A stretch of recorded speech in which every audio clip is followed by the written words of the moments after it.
Madame la maire et chers collègues. D'abord, au nom de notre groupe, eh bien, je voulais adresser tous les messages de soutien et d'encouragement à l'ensemble des agents de la DPSP actuellement qui doivent faire le choix de rentrer dans un processus d'assermentation policier ou policière municipale. Et c'est quelque chose qui est quand même une relativement importante bouleversement, en tout cas c'est un important bouleversement dans la carrière de ces agents, que la mise en place de cette police municipale et de l'ensemble de la réorganisation de cette direction qui concerne la surveillance également de nos bâtiments municipaux et de nos équipements publics. Et cette délibération, d'ailleurs, donc il n'est pas forcément nécessaire de refaire l'ensemble du débat sur la police municipale, nous l'avons eu, nous nous étions exprimés, nous voterons pour ces délibérations. Néanmoins, nous tenions à pointer quelques sujets sur lesquels eh bien, nous maintiendrons notre vigilance et nous continuerons à nous exprimer à cette étape. Cette délibération, elle révise une très ancienne délibération pour actualiser le régime indemnitaire des futurs policiers municipaux, dans le cadre justement de la mise en place dans quelques heures maintenant et quelques jours de la police municipale de Paris. C'est un nouveau service public parisien et du coup il nous semblait important de rappeler, puisque ça touche à la carrière, à la rémunération et aux conditions de travail de ces agents, un certain nombre de points. Le régime indemnitaire réglementaire ne suffira pas, et c'est ce que nous pensons, à assurer un bon fonctionnement et une bonne mise en place de cette police municipale. Et nous voulons, par cette intervention de 37 minutes, rappeler les... Non, je rigolais, c'était pour 37 minutes pour le groupe. Non, ça va, c'est bien? Ouais, d'accord. Nous voulions rappeler sur quelques points eh bien, le fait que nous nous intéresserons à toute la chaîne de ce nouveau service public municipal, tout ce qui en font les principaux ingrédients, et à tous les agents de cette direction importante de la ville de Paris.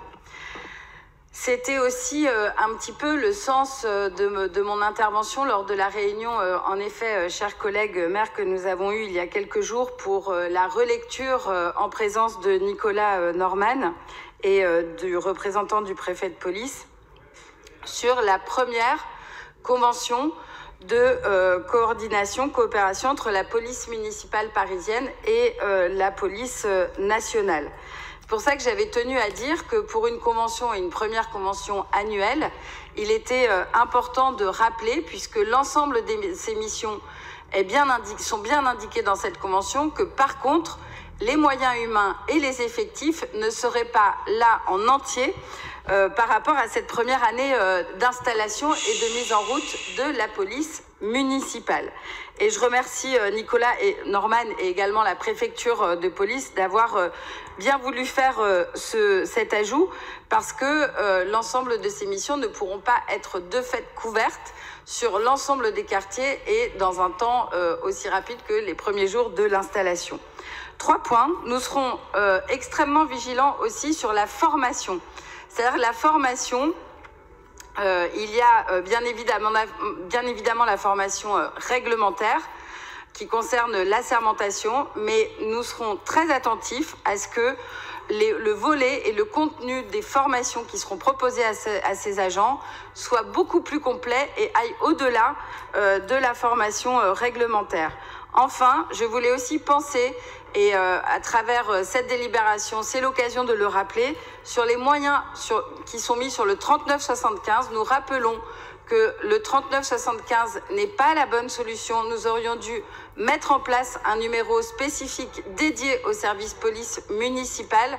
Le 3975 est déjà un petit peu saturé, en tout cas très sollicité, et il nous semblait important de pouvoir mettre en place un autre numéro joignable pour les Parisiennes et les Parisiens, et aussi pour les agents qui seront derrière ces numéros de téléphone. Et je rappelle également que les moyens et les critères les critères qui doivent définir les moyens mis en place dans chaque circonscription, c'est-à-dire chaque arrondissement, eh bien, doivent être rapidement définis pour que nous puissions, arrondissement par arrondissement et en coordination avec la brigade parisienne de la police municipale, nous puissions avoir cette vision à court, moyen et long terme et une bonne répartition sur les territoires en fonction de cette montée en charge progressive. Voilà les différents points que nous tenions à rappeler sur ces délibérations. Merci à vous.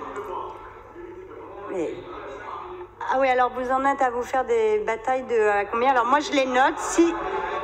Alors, eh bien comme je l'ai noté, et je sens que ça intéresse de façon assez stupéfiante tout le monde, donc nous étions à 6 minutes 38 pour M. Goujon, mais nous avons eu un échange au milieu de ces 6 minutes 38. 6 minutes 38 pour M. Jeanneté. Bravo, messieurs, pour cette stricte égalité.